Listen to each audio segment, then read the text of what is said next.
Well, I want to continue our conversation, mostly monologue because of how we're structured, but about the upside-down church. And I want to just review quickly. We are upside down because Jesus said the first should be last. So that's kind of an upside-down concept. He that is greatest, let him be your servant. It's upside down.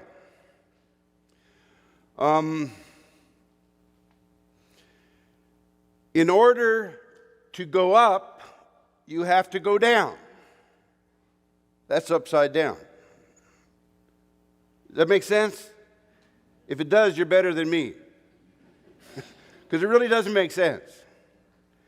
Because what is up is down. And I want to thank again the folks who put together the graphics for the little handbill. Take a look at that graphic. You got it in your hand, the little program. Does that confuse you? When I got here yesterday afternoon, some of you that were here last night heard me already say this, but when I got here, it was an unsettling thing to look at the handbill. I didn't design that. In fact, to tell you the truth, some creative person here in Georgia-Cumberland came up with the idea of the upside-down church. I just had that on the title of my last presentation. But whoever did the handbill did an incredible job of creative communication. Because you look at that picture, and part of it is right side, part of it is not right side, and it creates that sense of confusion. And the truth is, being born into sin, we are naturally confused by the teachings of Jesus. It is not natural. We are not born putting other people first. You ask my mama. We're not born putting other people first. And so when Jesus says, treat others better than yourself, or consider others before yourself, that's not natural. Jesus had to come down in order to go up. I have to go down in order to go up. If I am unwilling to become a servant of Jesus Christ, and I'm going to tell you without any detail, I'm going to tell you that the word that actually is in most places in the New Testament is not servant, it's slave. Slave, an uncomfortable word. If we are not willing to go down into a context that normally we would have to have help getting out, that's what Jesus is asking of us. That kind of descent, that is upside down. It's upside down. Now, I want to add this conversation, this discussion this afternoon about authority. I have learned that in shifting from pastoral ministry and conference ministry into teaching, I didn't really understand it when I first heard it spoken of. Have any of you become acquainted with Richard Davidson? You know Dr. Davidson? Anybody? Some do here. Just an incredible man, a highly accomplished scholar. And I invited him into a class that I had responsibility for organizing to give a presentation on authority in the Old Testament. But in his lead-in conversation with the students, he says, I teach here at Andrews for free. He says, I teach for free. He says, they pay me to do the paperwork. And I've learned to understand that. But I was doing the paperwork one day, and I was reading the dissertation of a PhD student that I've been asked to serve on his committee. And he is a union conference president. I will not tell you where, even though this is not negative. I won't tell you where he's from. But in the reading of his dissertation, he was describing, Elder Wright, the work of a conference president. And in his description, he said that the conference president is responsible for maintaining accountability with the higher organization.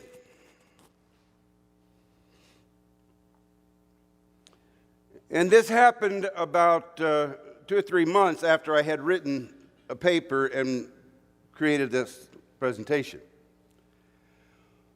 where I became more aware of how the structure of our church is put together. And if you know anything about the history of the Adventist church, we went through a major change about 1901. And we refer to it as the reorganization of the Seventh-day Adventist church. But do you know why we reorganized? Do you know that part of our history? It is not written about very much, because it's kind of like going back into my family and looking at some of the characters in the past in my family. There's some things that are interesting to find out, but you don't want to talk about it too much. You know, because they were, some of them, interesting characters. But I'm reading this paper, and I've just gone through this study, and I found out in my study that the reorganization of the Seventh-day Adventist Church did not take place because we needed to be reorganized. Are you aware of that? The organizational structure that we have today was created in 1901 at the General Conference session, but it was created not because we needed to be reorganized. That session met, and it was dealing with a problem of what Ellen White referred to as kingly authority. Now, why in the world would this 19th century woman use the word kingly? Is that a positive modifier? No. My grandfather, 5 generations back, joined the North Carolina militia in 1775. And the British shot him twice. Yeah, they shot him twice. And we have almost forgiven them for that. You know, it takes time. It takes time. And you will assume that he lived past that. I have a letter at home of his letter that he wrote to the Department of War to get his pension. Every word is misspelled. Because the whole thing, I should say every word except A, and you know, some of the really simple ones, is misspelled because he wrote it the way it sounded. And he wrote it the way it sounded in North Carolina in 17 whatever. But he tells about getting shot. And anyway,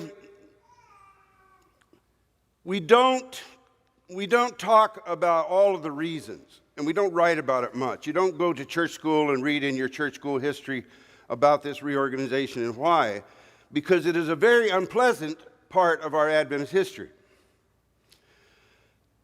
Where was Ellen White in the years prior to this General Conference session? She was in Australia. Vacation. Why was she there? Exile. Now, I'm maybe saying this a little more strongly than I should, but the truth is she was pretty much exiled because she had fallen out of favor here in North America. In her absence, ascendant, dominant leadership took over. If you want to read a good book that was recently published that has some of the stories in it, Valentine's book, The Prophet and the Presidents, you will find it interesting reading. But the reorganization in 1901 did not reorganize because we needed reorganization. It reorganized as a solution to dysfunctional leadership. Now, is that well known? Not so much. But the axiom that goes with understanding and studying history is that if we do not know our history, we are doomed to what? To repeat it.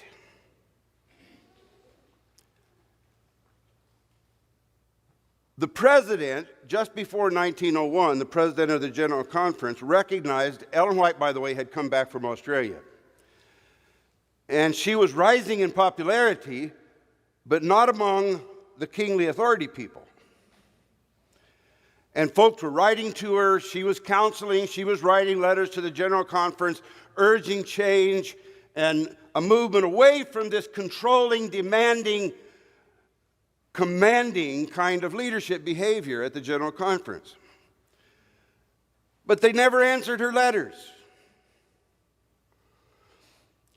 But as the power began to shift in North America in the church, the General Conference president decided to jump on the train because there were no planes in those days. He jumps on the train and he rides from Battle Creek down to Oakland, California. Took about 5 or 6 days. This was before air conditioning, and the trains burned coal. So imagine what he looked like at the end of the trip. You know what I'm saying? No baths. This is a pretty rough trip. So he gets off at Oakland, refreshes himself a bit, rents a carriage, drives the carriage up to Ellen White's house in Elmshaven, and he walks up onto the porch of that white frame house, and he knocks on the door. Ellen White gets up from the table. She goes and she peeks out the curtain, and she sees who it is. Now, what would a polite person do? You would answer the door.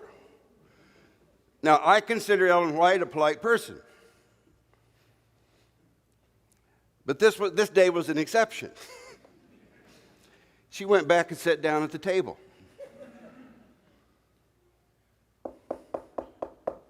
He knocks again. She didn't even get up and peek out the window. She would not come to the door. She would not come to the door. Have you heard this story before? Yeah, she wouldn't come to the door.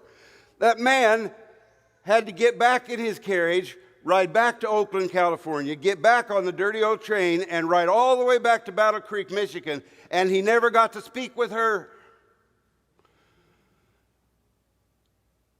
She told E.J. Wagner later, and he records it, the conversation, she said, "I have sent letter after letter without change. Now is the time for change." Now that should paint a little bit different picture of Ellen White than what some of us have. This woman was committed to deal with this issue. And so when the 1901 session met, they grappled with this issue. And in fact, the result of the 1901 General Conference was so radical that they decided to have no conference president. Are you aware of that? We went 2 years with no conference presidents, no General Conference president at all. And that created some real problems because who can sign the legal papers? Who takes care of business? But understand, when people are upset, sometimes they stretch the rubber band a little further than they need to stretch it in order to accomplish what they want to accomplish. And so they came back in 1903. At the 1901 session, they invented union conferences. Now, why would we need union conferences? Well, here's what Ellen White said. She said, we need union conferences in order to balance the power of the General Conference. Now, we don't talk about this much, okay? But I think we need to. Because if we do not know our history, we are doomed to repeat it.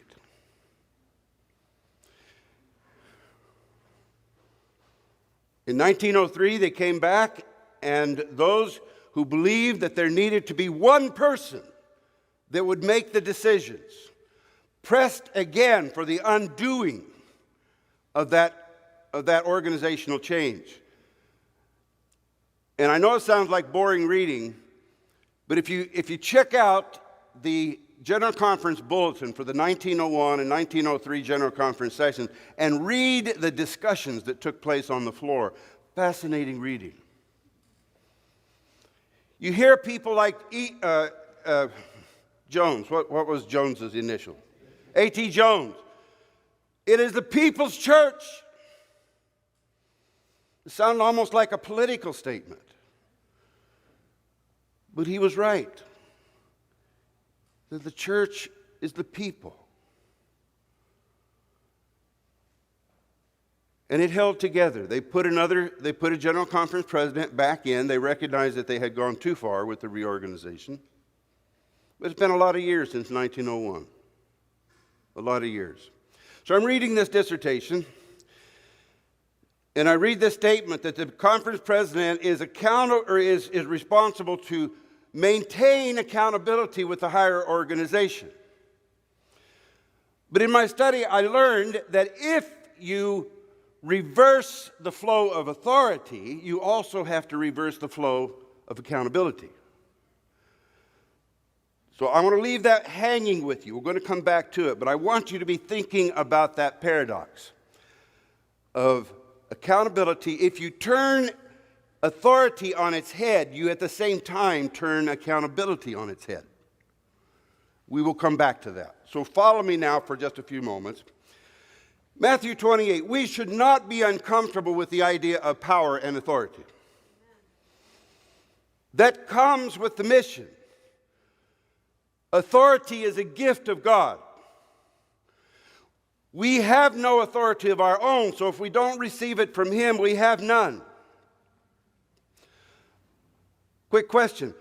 Where were the disciples in John 20? It's a little Bible docs test here. Where were the disciples in John 20? Upper room. How was the latch set on the lock? It was locked. They're in the upper room with the doors locked. Why is the door locked? Because they are afraid. Of whom? The Jews. I was given this study in Staten Island, New York, one evening, and I asked that question. I said, why were they behind the locked doors? And this little New Yorker lady was sitting there on the front row, and she said, because they were scared. They're scared. I said, what do you mean they're scared?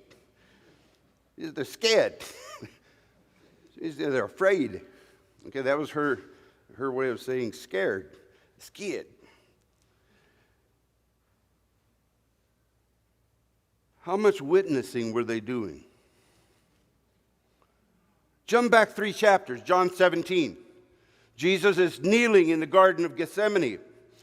He says to the Father, he says, Father, all the words that you have given to me, I have given to them. How much good did it do them in John 20? Talk to me now. The disciples in the upper room had the truth. Jesus said, I gave it to them. In John 17, he says, and they have kept it. It's kept in the sense that they have hold of it, not that they have done it. They kept it. They have it. So how much good did it do them?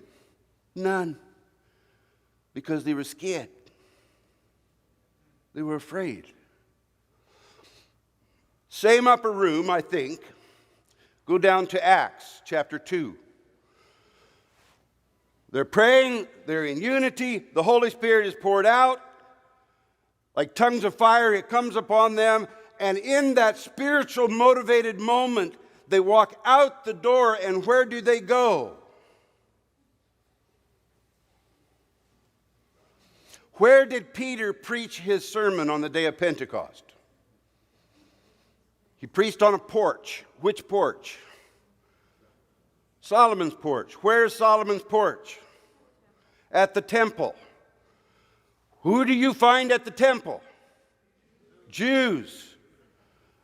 If you're scared of the Jews, do you go to the temple? No. What changed things from John 20 to Acts 2? Well, we say the Holy Spirit. But let me suggest to you that the Gospel Commission uses language that helps us to understand that Jesus says, I have been given all of the authority in heaven and in earth.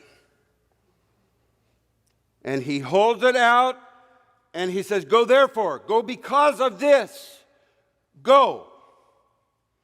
And so when the Holy Spirit presses upon us, we become authorized by the Spirit to represent God before the world. And so the truth that is in us now becomes empowered by an authority that is not our own. We become, in a sense, what people said about Jesus. He speaks as one having what? Authority. Let us never be ashamed of that. That what diminishes the fear of confronting the gates of hell, and that is going to happen. What neutralizes the fear is not our courage. What neutralizes the fear is that we have been empowered with authority by the Spirit of God. I will not be afraid. So Matthew 28, authority is given in trust to the church. Now let me ask you a question. What is the church? What is the church? Here is the common answer. Culturally, we will answer the question by saying, well, the church is the local church and the conference and the union, general conference. Worldwide, we come together. And that is our description of the church. But let me challenge that for just a moment. If world systems collapse, and I'm basically an optimistic person, but I don't think it's a long shot. I do not think it is a long shot that before I lay down my sword and shield, that we will see enormous collapses in world systems. We are on the brink right now. The vulnerability of the systems that maintain civil exchange and financial exchange and what have you is standing on the verge of collapse. If the systems collapsed and the Seventh-day Adventist Church was not able to transfer funds, was not able to make payroll, was not able to communicate back and forth, what would happen in a matter of days? Where would the function move to? It would move back to the local level. The distance is narrow enough between conference and local churches that you would still have that, but even that is going to change. Now, I'm not trying to be a prophet of doom here, but I'm simply saying this is a feasible scenario. So if it happens, the function of the church will move down. If it happens in an enormous fashion, radical disruption, church will move back to the local level. So if the organized church stops working, do we still have a church? Absolutely. The organized church was created by the church to serve the church. It is not the church. Now we say amen to that. But the caveat is that something has to happen at the people level in order to assure that we're going to be able to do that if and when that happens. Because the natural tendency of humanity down through the ages has been to push authority up. We don't want to be responsible. In 1920, the Seventh-day Adventist Church started assigning pastors to districts. Prior to that, pastors were temporary workers. They weren't assigned to districts. Teachers were assigned to districts 50 years before pastors ever came and stayed in a district. Are you aware of that? Teachers were assigned to local churches 50 years before pastors were. When pastors were finally assigned to local churches, what do you think happened to who they thought should run the board meeting?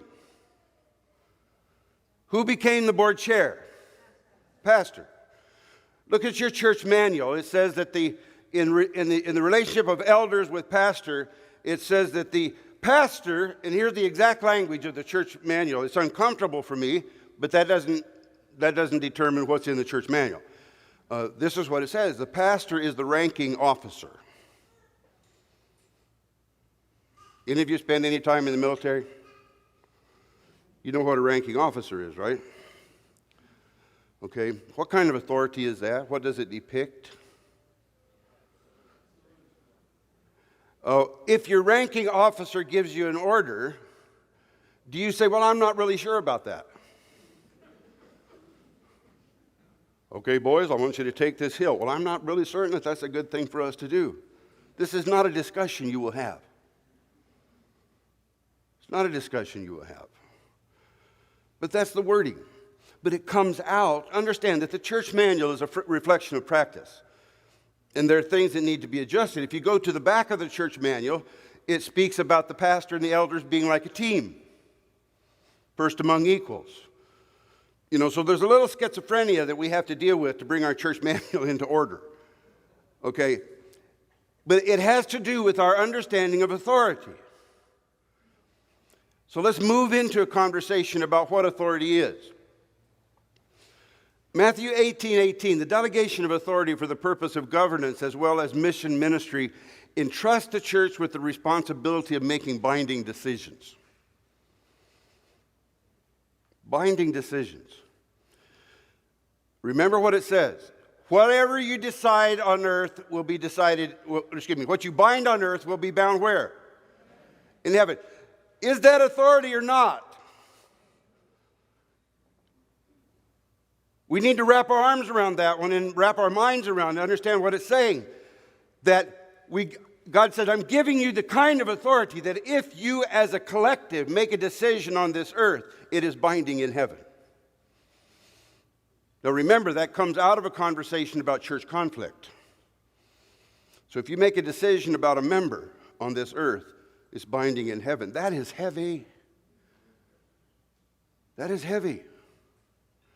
But it helps us to understand that the authority God has given us is not pretend. Go back to the creation story. One of the first things that God did, he looks at Adam after he creates him, and the first negative words that ever come out of God's mouth, he looks at Adam and he says, this is not good.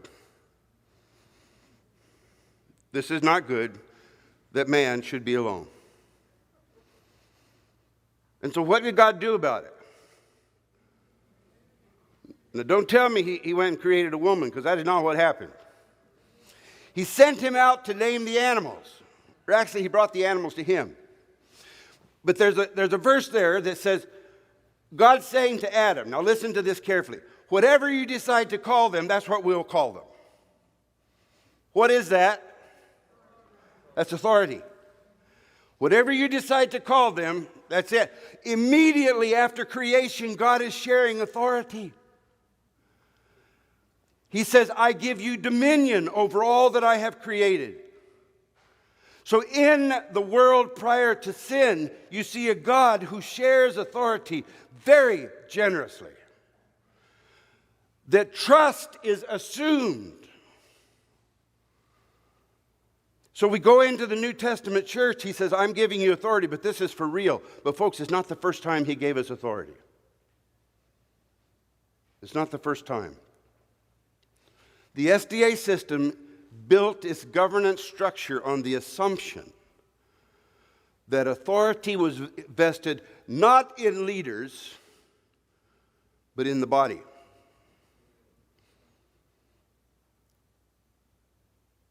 Thus, a representative system of governance. I want you to think about this one for a moment because it has profound impact on how we behave as a church. Because the ascendant, dominant model is our tendency. That is our tendency. We assume that the leader is the one with authority. I don't have it here. It's back there under the desk. I could pull out my credential. It's signed by Elder Wilson. My credential now comes from the General Conference. Signed by Elder Wilson. And I think there's one other signature on there. But it also says on there, expires December 15, 2015. I told my wife, I said, I'm like a can of green beans. I said, like a can of green beans. December 15, 2015, I am expired. Do not open, do not use after December 15. Now that's a fact. I'm an ordained Seventh-day Adventist minister, but if I am not re-credentialed in December of 2015, I expire professionally. Because my authority is not tied to my ordination, my authority is tied to my credential. Do you hear me? So we need to understand, leaders and those who are served by leaders, we need to understand that leaders serve with authority on a limited basis of time and space. When I was vice president here in Georgia-Cumberland, I could not go over into Gulf states and think that I had the authority to exercise my work in Gulf states. Why? Because I had just exceeded my space. If I am not re-credentialed, my time has run out. But either way, my authority is gone. So where does the authority come from? It comes from the people. God's people are vested with authority. But our tendency is to think hierarchical. In the Adventist church, and I did not grow up Adventist, have not been Adventist all my life, but long enough to know that we have issues with the Catholics. Right? One of my friends who's a professor in a university not so far from here just got invited to present a paper to the Jesuits. And he sent me a letter sharing that, that he has written this paper on the Sabbath and creation. And the Jesuit order has asked him to come and present that to them in a session. If you think the spiritual formation thing was a big deal, wait until this hits the papers. That an Adventist professor is presenting a paper to the Jesuits at their invitation. There must be something in there somewhere that's not good. But the truth is, he has an opportunity to present to people. They're Jesuits, yeah, but they're asking to hear something that they need to hear. Okay? But I do know this, that we do not want to be considered patterning anything that we do after Roman Catholicism. That just has been a history of the church. If you happen to be here and you're Roman Catholic today, please do not misunderstand what I'm saying. That we should be able to function as brothers and sisters in the Christian community without being afraid of each other. But there are ideological differences that exist between Catholics and Seventh-day Adventists. And so this hierarchical concept of church, in fact, I think that we'll come to it in a little bit. But I'm going to share with you a diagram that in almost every other church in the world, authority starts at the top and flows down. And the members are subject to that authority. In the Seventh-day Adventist Church, the authority lies at the bottom. It is delegated upward with limitations of time and space. Now, am I confusing you yet? Okay, hopefully it will unfold as we go along. But this is very important because the Seventh-day Adventist Church is upside down big time. Very upside down as you compare it to other churches. Now let's go back now and look at a little bit of a history of this. Babel is representative of a human tendency to consolidate authority.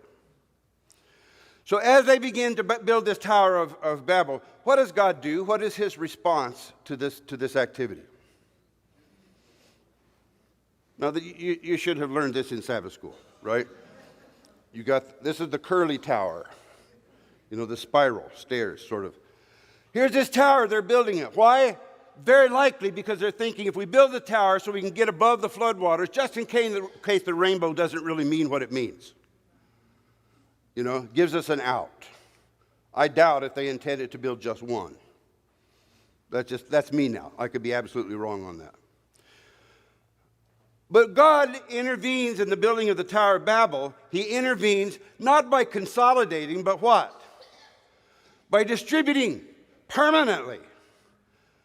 I remember standing on a bridge or on the edge of the bridge of the Danube in Eastern Europe, and I could see Romania, I could see what was then Yugoslavia, and I could see Hungary. And I'm thinking to myself, these folks have lived beside each other for thousands of years, and they still can't talk to each other. So that's separated. What God did at the Tower of Babel had massive impact on the history of the world. But it was an intervention of distribution. So Israel, the 12 tribes come together, and they finally separate over issues. You have the 10 and you have the 2, Benjamin and Judah. And so the 10 northern tribes, when they fall deeply into apostasy, what eventually happens to them? And if you give me a concrete answer, you're in trouble. They go into captivity, but they disappear.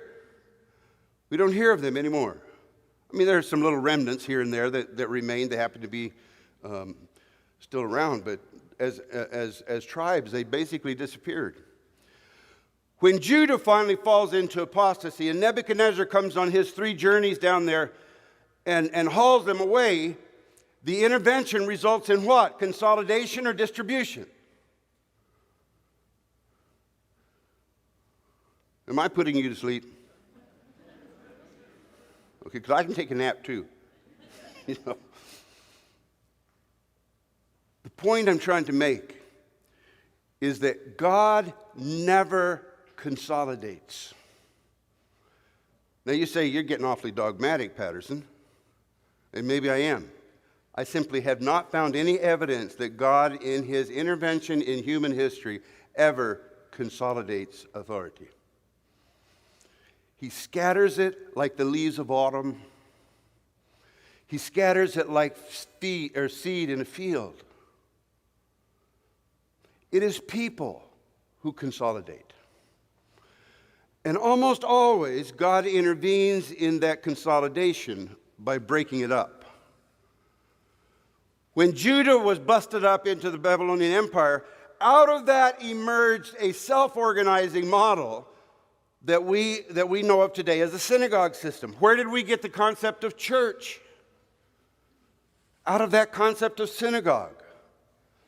And so God has always functioned on the basis of distribute the authority. In the very beginning, the firstborn was intended to be the priest, not just of the family, but they were collectively the priest of the nation. It wasn't until the golden calf apostasy that the Levites were assigned to priesthood. Before that, it was always the firstborn.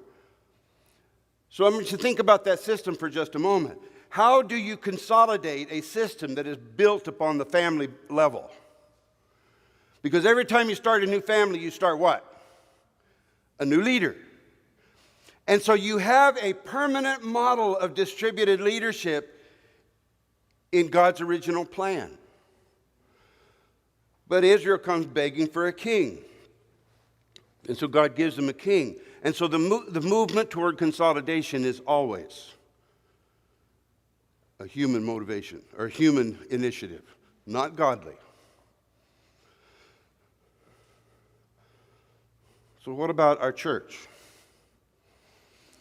What about our church? There's a few pastors here. How many times, pastors, have you stood prior to constituency session and asked for nominations of who could represent the church at constituency session? Sometimes it goes sort of like this. I'd like to nominate whoever. And then whoever raises his hand and says, I went last time, I really don't think I can go this time. So that happens for a little bit. And then very often you end up with hearing the pastor say this, who can go? Now you chuckle because you know exactly what I'm talking about. Who can go? Do we get the best representation from who can go? No.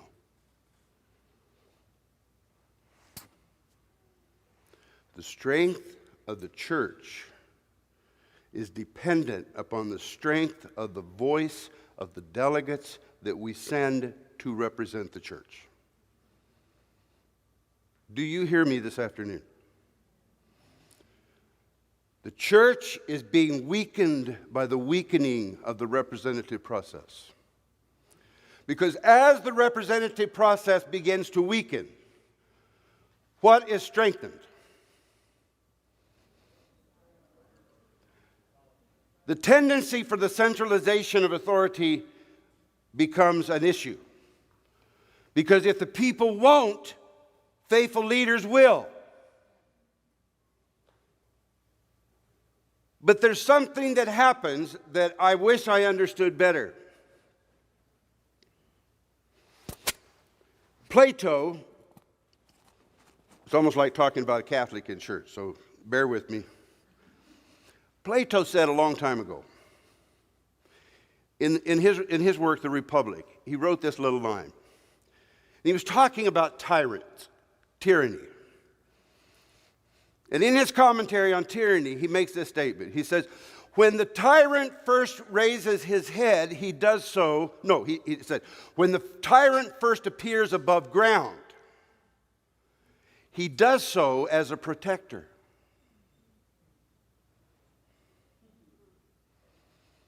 So help me understand the journey between protector and tyrant. Have you witnessed this trek in leaders, world leaders in your lifetime? Have you seen this take place? If you haven't, you have not been observant. It happens all the time. A person will come into authority, they will be given massive authority, and there is a natural tendency to migrate toward tyranny. That is exactly what happened leading up to 1901. And it was pervasive. It gobbled up people like Kellogg. It gobbled up leaders in the General Conference at that period of time. It had tragic consequences. And Ellen White rose up strongly against it because it was her intent to move authority back to the people. But moving authority back to the people is futile if the people don't know what to do with it. And I would suggest that we need to be intentionally training our members and informing them of the God-given responsibility of participating in the governance process of the Seventh-day Adventist Church. I've seen constituency settings that were decided before the constituency happened because of expediency. You know, let's get there, take care of business, and go home. Komorowski, we might even catch the last part of the Steelers game. We get done in time. Okay? And I'm being a little facetious, but do you follow what I'm saying? that if we just allow constituency sessions to become a formality, it is not a formality. It is where the strength of the voice of God's people come into play in keeping the church healthy. Leaders cannot do it alone. Do you hear me, church? Leaders can't do it alone.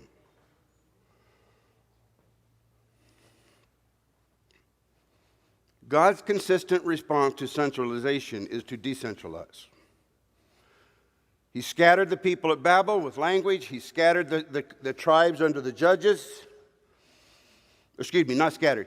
When Moses was in transition, he had already made the mistake of striking the rock. There's an interesting statement in Numbers where God says to Moses, I want you to give some of your authority to Joshua. Why not all of it? He said, I want you to give some of your authority to Joshua. Because God knew that once they settled into the land, they were moving back to a confederacy arrangement. They did not have a centralized leader. There's no king in those days, and every man did what? What seemed right in their own eyes. We normally judge that statement as negative, but I would tell you, it is simply a statement of fact.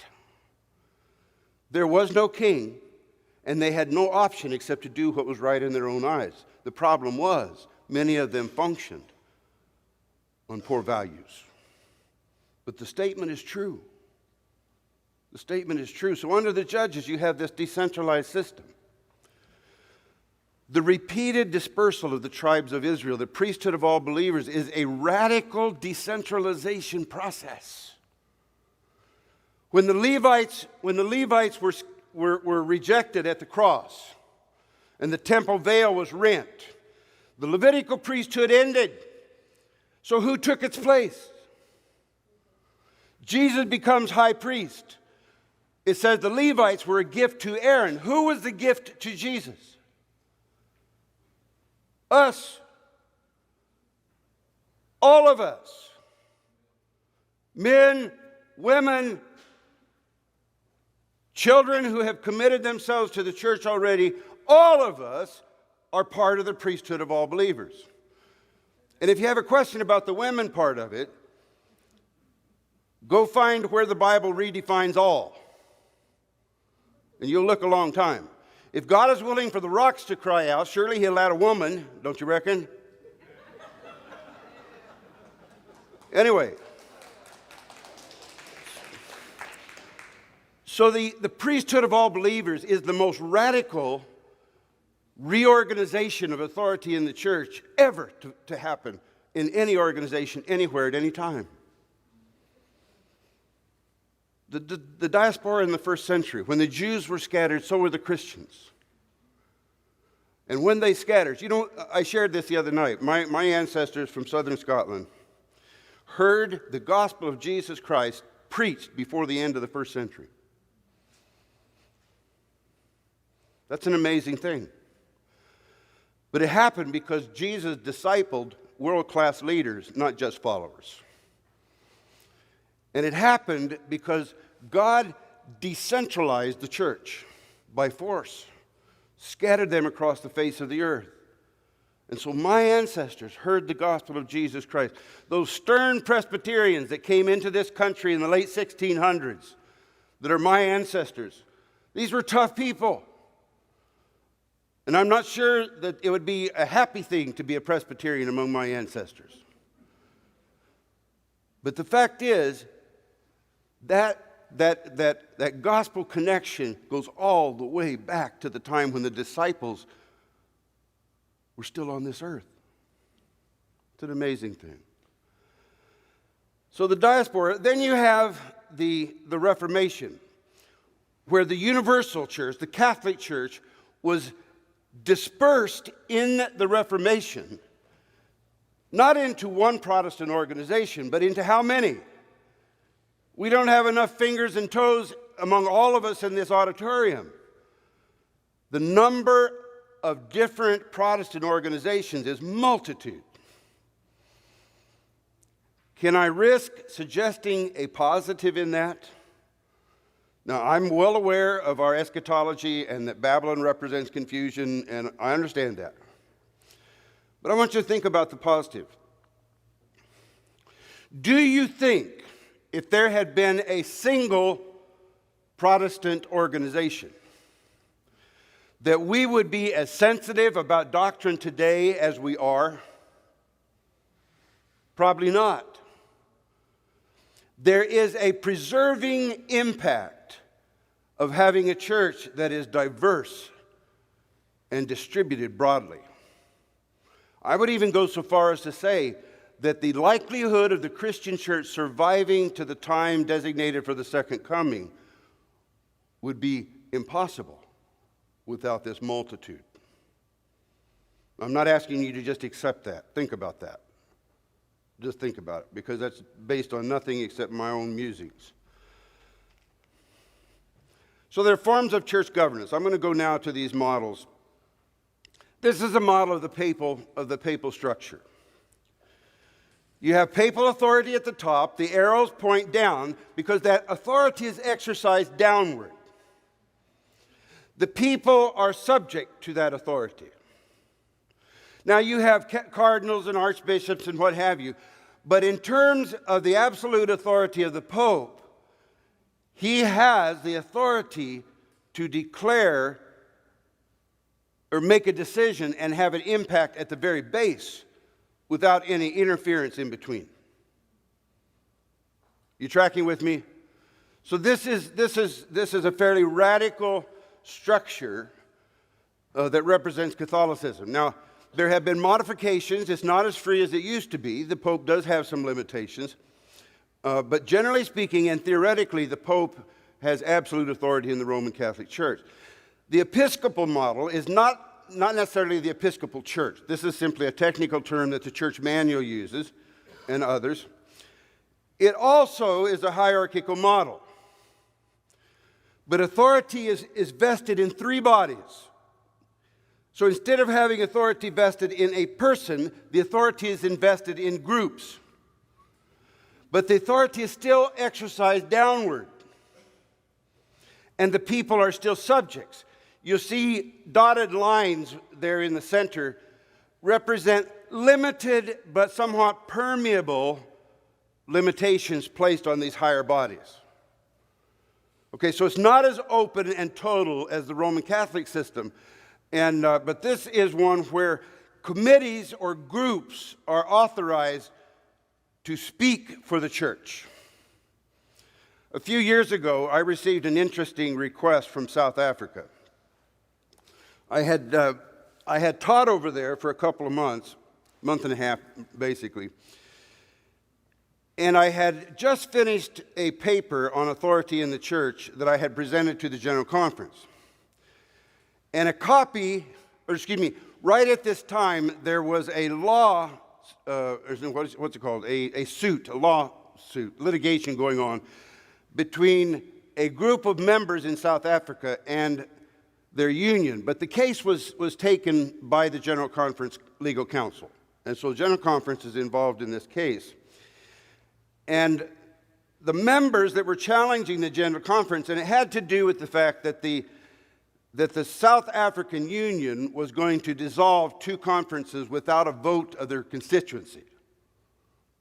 You know what I'm saying? It'd be like being here in Georgia-Cumberland, and the Southern Union decides to dissolve Georgia-Cumberland and Gulf states and turn it into different conference.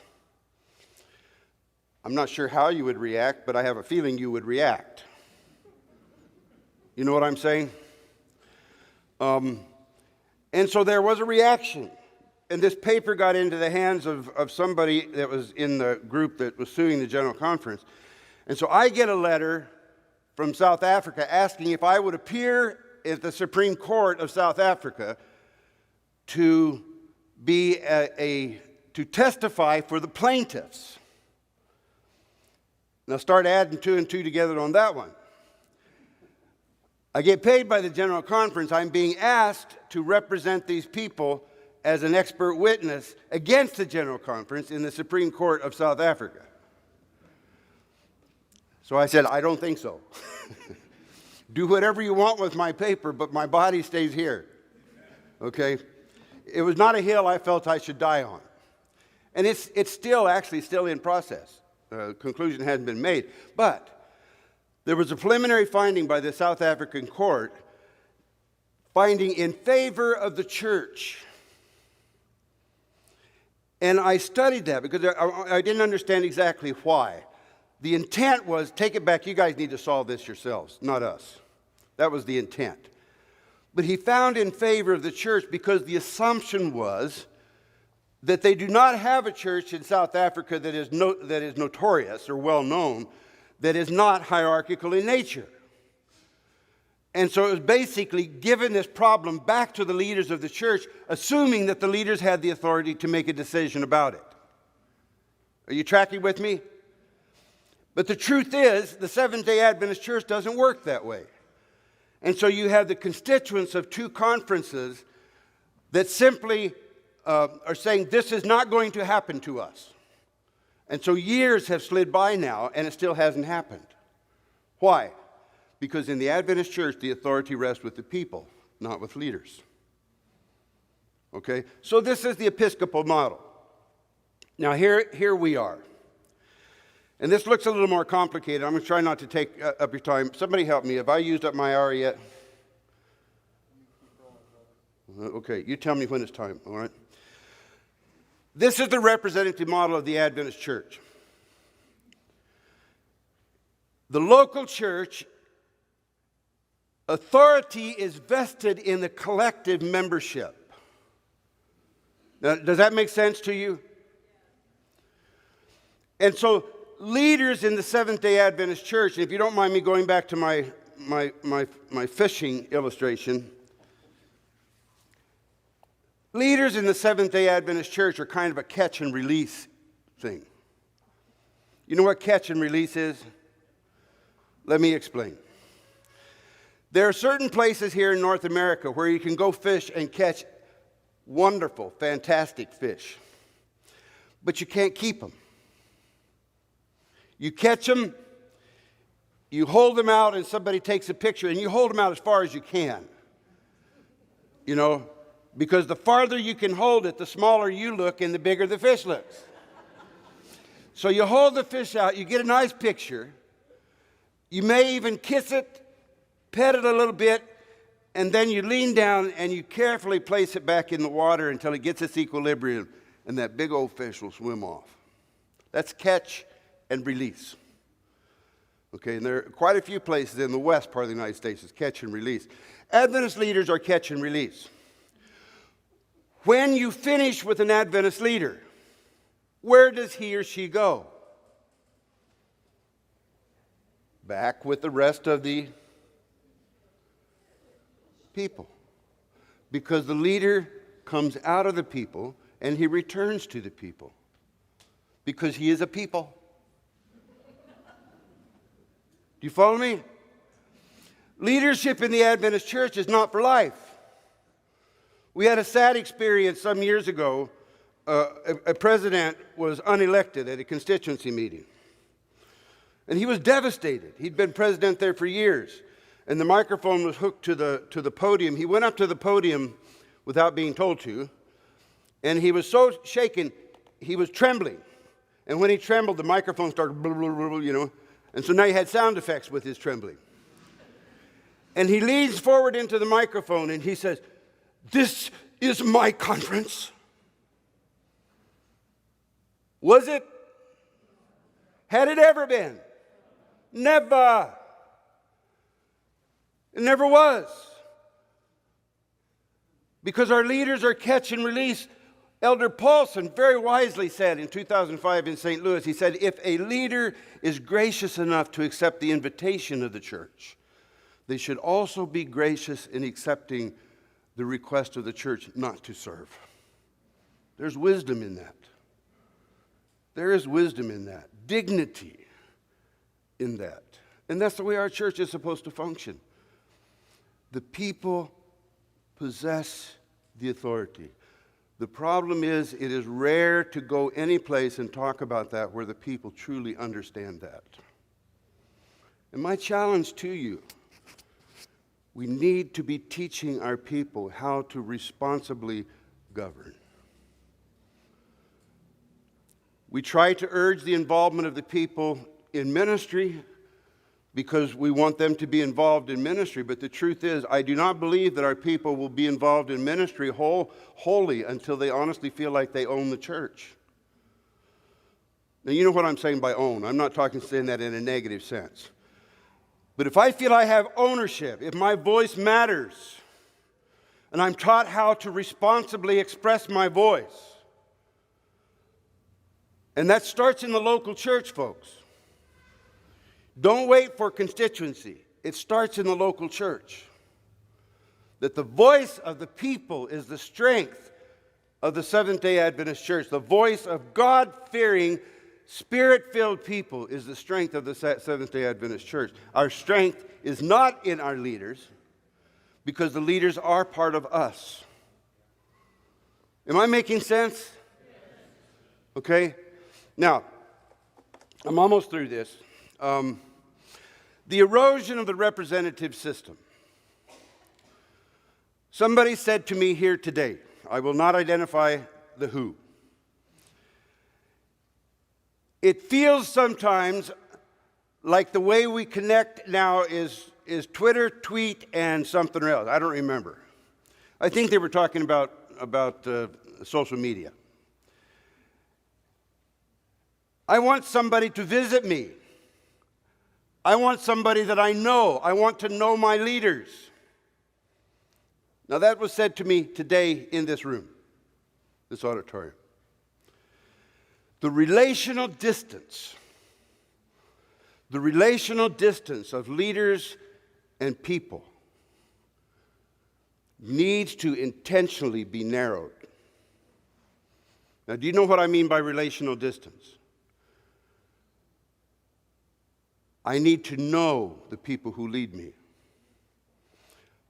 I was the guinea pig, along with Walt Williams. I don't know, you may not remember Walt. When I was sent to South Georgia in 1996, it was a 2-year experiment. Brother Glenn Lee Chase, I remember talking to him about it. Is Glenn Lee still here? No, he's gone.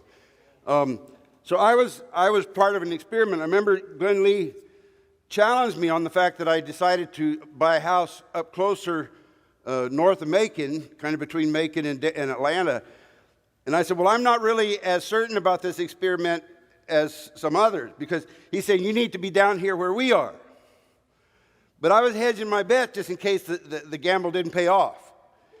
You know, I wanted a house I could sell. And but it is an experiment that was embraced by the people of Georgia-Cumberland. At the next constituency meeting, they voted a third region. And I still remember the conversations. It was because there was somebody who represented the conference that was in their district or in their area, and they knew that person. It's not enough just to do administration. You've got to move into a relational connection between conference and people. That is an essential. So in a representative system, knowing the leaders is critically important. The day the plane crashed in 2004, the purpose of that flight was to take the president and the secretary into the remote areas of the conference to make sure that we were establishing connection between the president, the secretary, and the pastors in the field. Because what had happened in the new system, as vice president for pastoral ministries, I had a lot of connection with the pastors, but it isolated the president from the pastors. And so you have to become intentional. Protect those relational connections. Narrow that distance. If you lead the church from a distance and the people don't know you, you lose. Do you follow me? And so this is a practical bit of information, I think. Political maneuvering in some places. Do you realize that when delegates are sent, and I've actually talked to division meetings in Africa, where I asked them, is this actually happening? Is this actually happening? And here's what I asked them. Is it true that before you could become a delegate to General Conference session, you have to be able to answer a certain questionnaire correctly before you're accepted? And they said, it's true. Now you follow what's happening here is that the delegates that are coming out of those countries are being filtered, in many cases, are being filtered to say the right answers that connect with what the leaders want them to say, even though it doesn't necessarily represent the people or even their voice. Okay? That is an example of political maneuvering. It's an example of political maneuvering. So we start at the grassroots level. Maintain integrity. Guard the integrity of the process. Never resort to political behavior.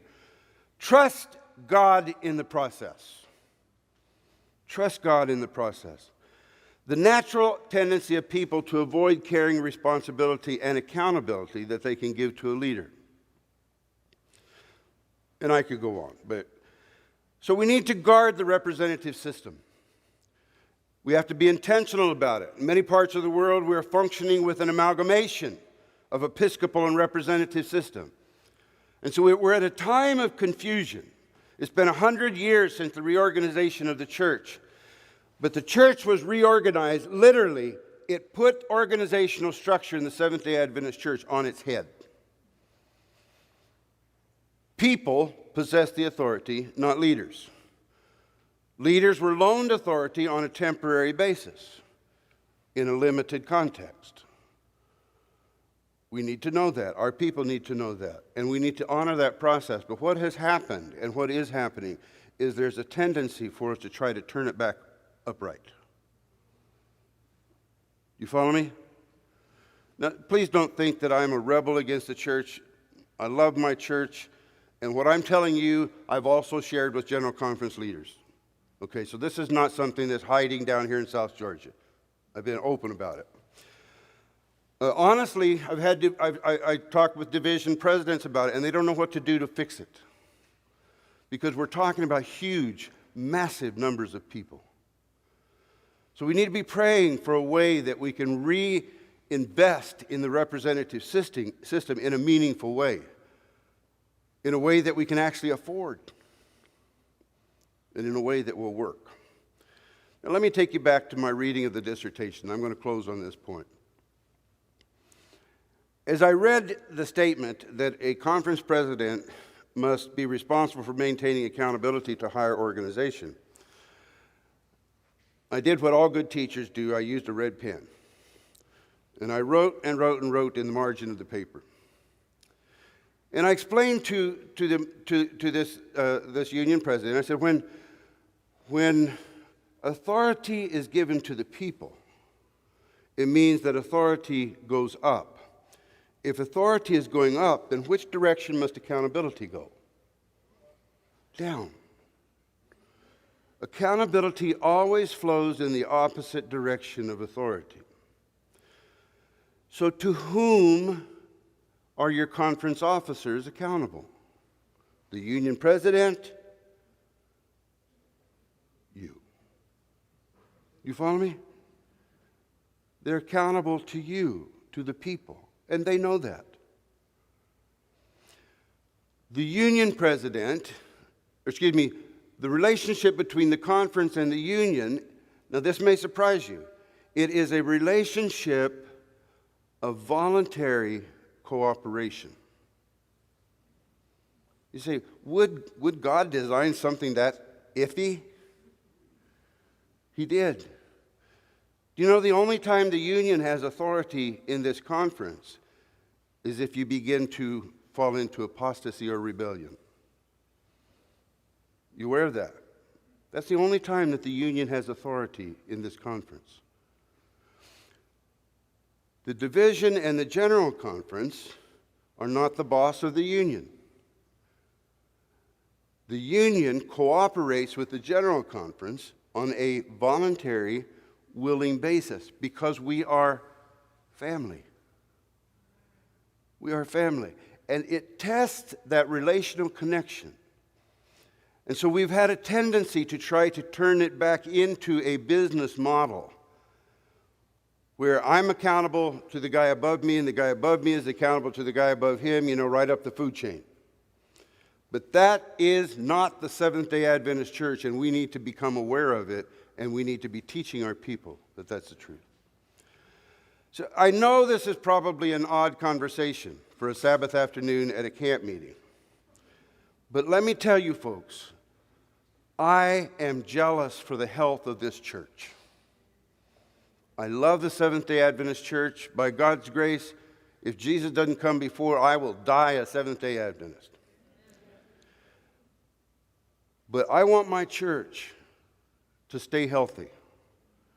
And we need to be aware that if we don't attend to this business, and if we, by default, allow authority to slip through our fingers simply because it takes time, it takes investment, and it means that I have to accept responsibility. But the day will come when God will ask us, what have you done with the authority that I've given you? And I want him to be able to pat every one of us on the top of the head and say, you did good.